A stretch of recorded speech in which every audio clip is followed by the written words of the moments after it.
Salut, bonjour à tous. Nous sommes en train d'entrer dans l'avant-dernière semaine du jeûne de Daniel. Et la fiancée est en train de se préparer, s'orner, pour ce grand jour, pour rencontrer le fiancé sur l'autel, parce que elle l'attend. C'est vraiment beau cela. Bien le bonjour, que Dieu vous bénisse, vous tous. Et en parlant de parole, et le jour de la rencontre qui sera le jour 23, le 23 sera le jour de la Pentecôte mondiale. Parce que la Pentecôte qui s'est produite, la descente du Saint-Esprit qui est venue pour la première fois, s'est produite sur 128 personnes dans le Cénacle à Jérusalem. Mais maintenant, le 23, l'expectative de nous tous, nous qui faisons partie de l'Église, nous sommes la fiancée de Jésus, nous sommes dans l'expectative de voir un déversement collectif mondial sur tous ceux qui sont préparés pour la rencontre avec le fiancé, le 23. Et mon ami, mes amis, vous pouvez aussi participer. Vous êtes invités. Vous êtes invités parce que Jésus a dit, qui croit, si quelqu'un croit, si quelqu'un a soif, si quelqu'un, vous êtes quelqu'un. Nous tous, nous sommes quelqu'un. Tous. Jésus a dit comme ça, si quelqu'un a soif, qu'il vienne à moi et qu'il boive. Voyez ce qu'il dit, le texte. Mais celui qui boira de l'eau que je lui donnerai, boit. Celui qui boira de l'eau que je lui donnerai, cela fait référence, allusion au Saint-Esprit. L'eau de Dieu, l'eau du Seigneur Jésus, c'est l'Esprit de Dieu. Mais celui qui boira de l'eau que je lui donnerai, moi, n'aura plus soif à jamais. C'est-à-dire, il ne sera plus anxieux, il ne sera plus en train de vivre un moment désastreux, préoccupé. Jamais il restera lourd, sans espérance, désespéré. Pourquoi? Parce que l'eau que je lui donnerai, dit comme ça, l'eau que je lui donnerai, moi, n'aura plus soif à jamais, mais l'eau que je lui donnerai sera en lui une fontaine. Sera en lui une fontaine ou une source d'eau jaillissant en vie éternelle. Alors personne ne peut retenir ou attacher ou empêcher qu'une source jaillit. C'est impossible. Personne. Parce que la fontaine ou la source va jaillir. Il n'y a rien dans ce monde qui puisse empêcher une source de jaillir. Vous pouvez mettre ce que vous voulez, elle va contourner et réussir à sortir d'un autre côté. La source va sortir. Et cette parole, la parole de Dieu, qui est l'Esprit de Dieu au mieux, l'eau, c'est l'Esprit Saint. Alors, l'eau jaillit, le Saint-Esprit, en d'autres mots, jaillit sans que la personne essaye, même qu'elle essaye de la bloquer, c'est impossible, parce que elle est à l'intérieur de lui et jaillit naturellement. Alors cette eau, c'est ce que Dieu veut vous donner, parce que quand une personne boit de l'eau qui est le Saint-Esprit, quand une personne boit de l'Esprit Saint, boit de l'eau que Jésus donne, elle a les pensées de Dieu, elle a les idées de Dieu, elle commence à avoir la pensée de Dieu, et d'elle va jaillir la parole de Dieu. C'est-à-dire, la parole de Dieu, en forme d'esprit, descend sur nous, et en nous, et à travers nous, va sortir la parole de Dieu, va jaillir la parole de Dieu, Esther. Et il fait que vous êtes tellement satisfait que vous devez déborder cela. extériorisez cela et distribuez cela à d'autres personnes. Cela sort de vous, cette vie qui jaillit pour d'autres vies. Bon, très bien. Vous avez vu que la parole de Dieu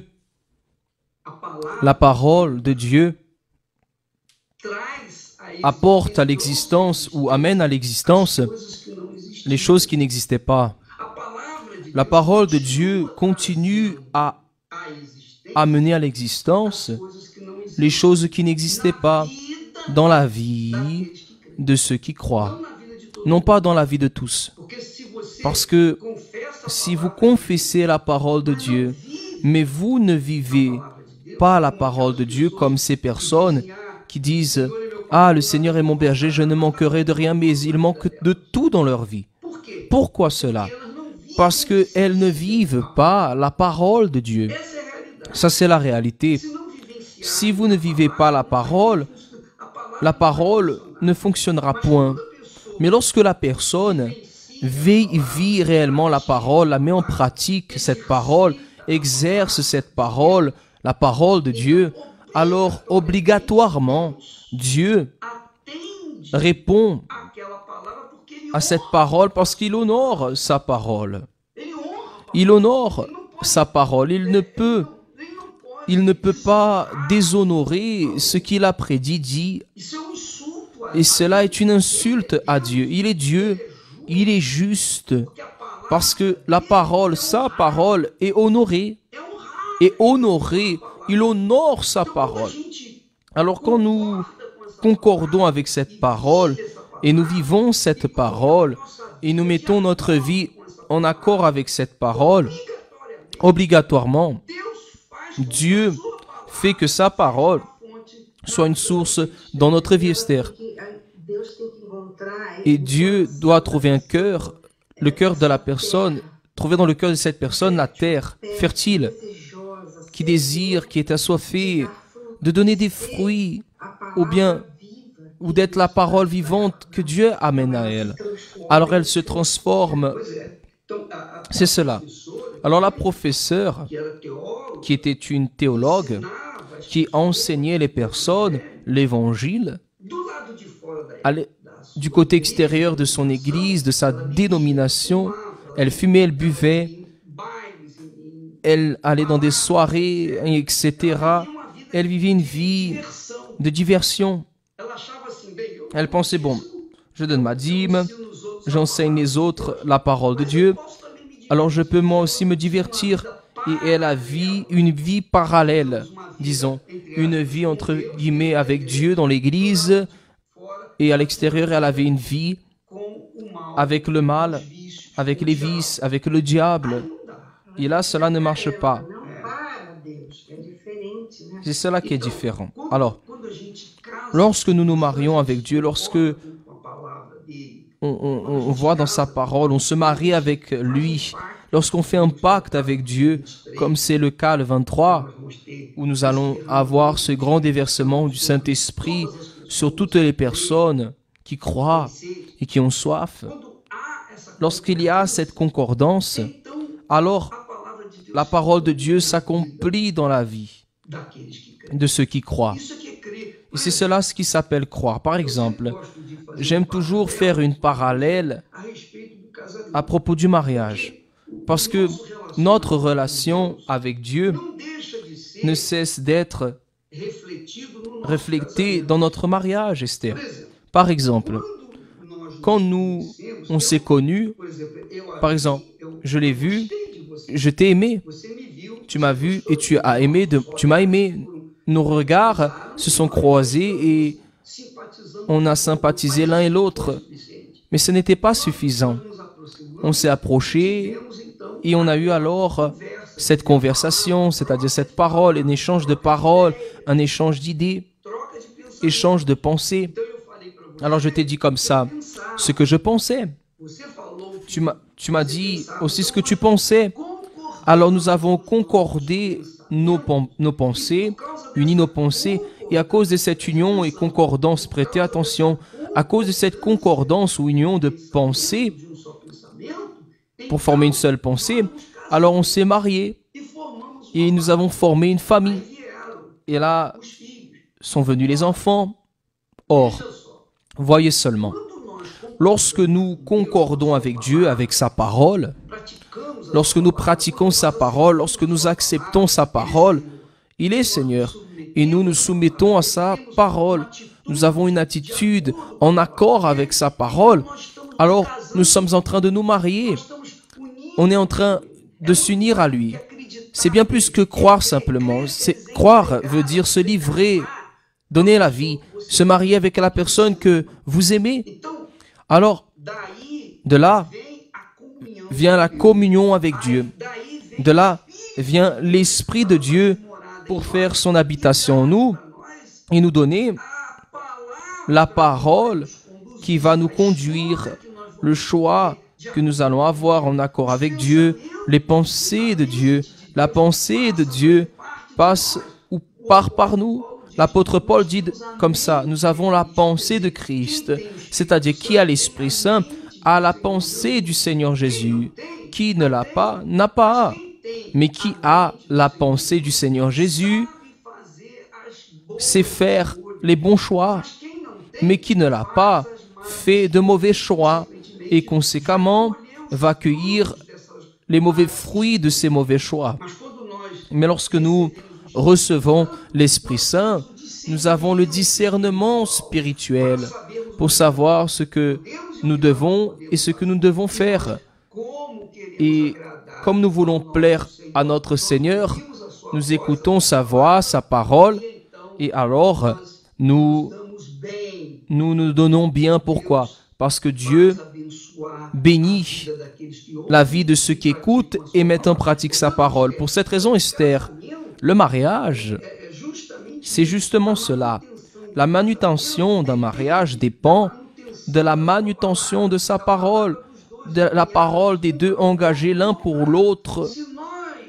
Si nous brisons cette parole, alors nous brisons notre relation. Parce que si vous n'êtes pas bien avec Dieu, vous ne serez pas bien avec la personne. Parce que c'est sur l'autel que vous avez engagé votre parole pour vivre pour elle ou pour lui jusqu'à la fin de votre vie, n'est-ce pas? Vous avez donné votre vie, votre parole, alors vous vous découragez, alors il n'y a plus rien à faire. Alors Dieu, mon ami, mes amis, prêtez bien attention. Dieu est parole. Dieu est la parole. Elle est une parole engagée, mais honorée aussi par lui. Dieu est la parole engagée, promise, mais aussi honorée. Dieu honore sa parole. Et il a dit, et il parle, et il veut des personnes comme ça aussi. Il cherche des personnes comme ça, des personnes sincères, des personnes véritables, des personnes qui veulent véritablement ce qui est bon, faire ce qui est bon, faire ce qui est juste, faire ce qui est juste. Et cela instruit par la parole, par sa parole. Alors par exemple, je me rappelle qu'elle était une femme qui, bien qu'elle soit pécheresse et vide et dépressive et souffrante, elle avait une soif. Elle avait une soif. Jusqu'à ce qu'elle s'est conscientisée parce que le Saint-Esprit a parlé avec elle et alors elle a pris une décision d'abandonner la parole du monde, les offrandes du monde, les choix du monde pour suivre uniquement la parole de Dieu et Dieu a changé sa vie. Alors voyez, elle a dit, ni quand mes enfants sont nés, j'étais tellement heureux lorsque l'Esprit est descendu sur moi, parce que l'Esprit Saint, il est la parole de Dieu en nous. Il est la parole de Jésus. C'est l'Esprit de Jésus en nous. Alors, mon ami et mes amis, prêtez bien attention dans ce que je vais vous dire. Ce n'est pas suffisant. Ou que vous servira-t-il de lever la main en disant « J'accepte Jésus comme Seigneur » si vous ne suivez pas sa parole, sa voix, vous n'obéissez pas à sa voix, la voix de Dieu, alors que servira-t-il de lever la main et d'aller devant et de vous baptiser dans les eaux? Cela est facile. Par contre, ce qui est difficile, c'est que vous renonciez à votre voix, votre propre voix, vos propres pensées, votre propre volonté pour faire celle du Seigneur. Parce que s'il est votre Seigneur, alors vous devez obéir à sa voix. Ce n'est pas votre propre voix. Alors, il doit y avoir un sacrifice de sa part comme lui l'a fait. Alors, il faut suivre sa parole, obéir à sa voix. Alors, dans cela se trouve la relation avec Dieu. Dans cela se trouve la bénédiction de Dieu ou la malédiction. Ou la malédiction. Alors, si une personne désobéit à la parole de Dieu, elle sera obligée d'être maudite. C'est le péché. Le péché, c'est justement tourner le dos à la vérité. Le péché, c'est justement dire je ne te veux pas, oh Dieu. Je ne veux pas que tu diriges ma vie. Je vais faire ma vie à ma façon, faire ce que je veux. Alors quand une personne, elle rejette la vérité et embrasse le mensonge, automatiquement, elle sera en train de fracasser à la malédiction. Cela s'est produit avec Caïn. Caïn, il enviait son frère et à cause de cela l'a tué. Et quand Dieu est arrivé vers lui en disant « Pourquoi? Où se trouve ton frère ?» Il a dit « Je ne sais pas. Je ne suis pas le maître le vigile de mon frère. » Alors le Seigneur a dit « Pourquoi fais-tu une chose pareille? Pourquoi tu tues ton frère? Pourquoi tu t'es mis en colère? » Et là Dieu ajoute « Le péché est à ta porte. Il suffit que tu le domines. » Or Dieu ne demande rien qu'on ne puisse faire. Alors le péché nous harcèle, le mensonge nous harcèle, la corruption nous harcèle, ce qui n'est pas bon nous harcèle, les prostitutions, l'adultère nous harcèlent. Mais il suffit que nous, devant cela, nous utilisons notre raison, notre capacité de penser, l'esprit que Dieu nous donne, pour dire non, je ne veux pas de cela. Je n'accepte pas une chose pareille. Je n'accepte pas de vivre dans l'injustice. Alors lorsque nous rejetons les offrandes du monde, nous sommes en train de recevoir les bénédictions de Dieu. Lorsque nous rejetons les bénédictions de Dieu, alors nous sommes en train de recevoir les malédictions du monde. Alors la personne est maudite, elle est maudite pour cette raison. Il y a tellement de souffrances dans ce monde dû au fait qu'elle vit dans le péché. Elle profite du péché. Alors le péché lui donne la malédiction. Alors la personne, elle a une vie disqualifiée. C'est l'insomnie, la nervosité, la dépression, la tristesse, les problèmes par-ci par-là. Elle vit encerclée de problèmes. Elle est le propre problème. À quoi bon avoir tout l'argent du monde? Que servira-t-il d'avoir tout le pouvoir du monde si elle n'a pas, ou bien si elle n'obéit pas à la parole de Dieu, elle sera obligée de faire faillite. Parce que elle est en train de rejeter la protection de Dieu. C'est la même chose. C'est ça, Esther. Ici, nous sommes en train de dire, le mariage est une analogie de notre mariage avec Dieu. Le mariage est une parallèle de notre relation avec Dieu. Alors, si nous partageons nos pensées, nos paroles, et nous concordons, on se soumet l'un à l'autre, nous pourrons marcher ensemble jusqu'à la fin de notre vie. Mais si on n'est pas d'accord, si on discorde, si toi tu as une pensée et moi j'ai une autre pensée qui va de l'autre côté, alors ce qui est sûr, c'est que nous allons nous séparer, nous allons nous désunir et nos enfants vont hériter cette malédiction naturellement. Alors c'est une question d'intelligence. La même chose avec Dieu. Si on concorde avec sa parole et nous obéissons, C'est pas seulement concorder. Ce n'est pas seulement dire j'accepte, je concorde. Mais c'est obéir, c'est pratiquer, c'est vivre. Si j'obéis à la parole de Dieu, si je marche en accord avec les pensées de Dieu, alors Dieu honore sa parole dans ma vie et je vais être béni. Et je peux exiger de Dieu. Parce que si j'honore ma parole et mon compromis avec lui, combien plus lui envers nous. Si nous, même en étant humains, nous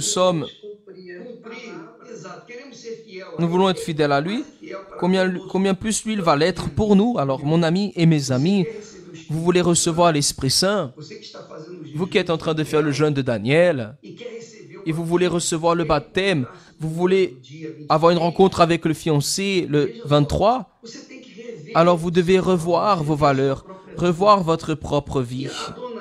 Et Madame Elaine, elle était orgueilleuse, elle était ceci, elle était cela, elle avait de la haine, elle voulait vengeance, je ne sais quoi. Voilà. Alors la personne, si elle porte ces sentiments mauvais, comment peut-elle avoir une relation avec Dieu qui a seulement une pensée de vie, qui a une pensée de pardon? Comment je peux convivre avec quelqu'un qui veut le pardon si moi, je ne veux pas pardonner? Alors c'est comme cela que ça fonctionne, mon ami. Avec Dieu, ce n'est pas une question de chance, ce n'est pas une question de chance ou pas. Avec Dieu, il est question de compromis, d'honorer la parole envers lui. Ainsi comme il honore sa parole lorsqu'il l'engage. Par exemple, la campagne d'Israël, la flamme sainte d'Israël, c'est un échange de paroles. Le Seigneur a dit cela. Alors maintenant, je vais faire cela et je vais honorer ma parole. Je livre ma vie sur ton autel. Je me remets 100%. Je ne veux pas remettre simplement des objets. Je ne veux pas remettre simplement le matériel, l'économique, le monétaire. Je veux livrer toute ma vie, mes pensées, mon cœur, mes sentiments. Je veux être, mon Dieu, ta fiancée. Je veux, Seigneur, être ton Église. Alors, Dieu nous accueille parce qu'il promet de rassasier la soif de ceux qui ont soif. Et lorsque vous buvez de cette eau qui est l'Esprit Saint, vous êtes satisfait. Vous avez comment changer et passer cette vie à d'autres personnes. Vous n'êtes pas en train de garder pour vous. Vous devez parler de cet amour qui est tellement merveilleux. C'est cela. Alors beaucoup de personnes, malheureusement, Esther, plongent pleinement dans la recherche de la gloire de ce monde, plongent dans la gloire du succès, plongent dans l'argent, dans la gloire du pouvoir. Et qu'est-ce qui se passe? Elles vivent en train de chercher, assoiffées, et continuent assoiffées. Jésus a dit, celui qui boira de cette eau, l'eau que le monde offre, les avantages, le pouvoir, l'argent, celui qui boira de cette eau aura de nouveau soif. La personne aura toujours soif. La personne ne sera jamais satisfaite. Elle ne sera jamais satisfaite. Elle va toujours vouloir plus, plus et plus et plus. Elle ne sera jamais satisfaite jusqu'au jour où elle va boire de l'eau que Jésus offre. Et si elle ne veut pas boire, alors elle va mourir et sa chair pourrira et tout ce qu'elle a conquéri dans ce monde reste ici-là, reste ici-bas. Parce que son âme est éternelle. Son âme, lorsqu'elle se décolle de son corps, alors là, mon ami, si elle n'avait aucun compromis avec Dieu sur la terre, va-t-elle l'avoir après la mort? Non. Non, du tout. Alors, mon ami et mes amis, pensez, raisonnez, méditez sur votre vie, faites une évaluation, pesez, utilisez votre foi avec intelligence. Utiliser la foi avec intelligence, c'est utiliser la parole de Dieu et raisonner sur elle. Peser, en d'autres mots, vérifier, confirmer. Cela est-il juste? Est-ce que j'ai des conditions de le faire? Est-ce que j'ai la condition d'ouvrir main de cela pour obéir, bien que je dois sacrifier. Non, je n'ai pas. Dieu, donne-moi la direction, donne-moi courage pour que je puisse renoncer à moi-même, pour sacrifier, pour que je puisse suivre ta parole, ta voix, pour que mon âme soit en paix avec toi. Et lorsque mon âme délaissera mon corps, elle va aller vers tes bras, vers les bras du Seigneur Jésus. Vous devez le mettre en première place dans votre vie. Le plus important de votre vie est le Seigneur Jésus. Vous devez lui plaire. Alors, mon ami et mes amis, cela est la foi intelligente.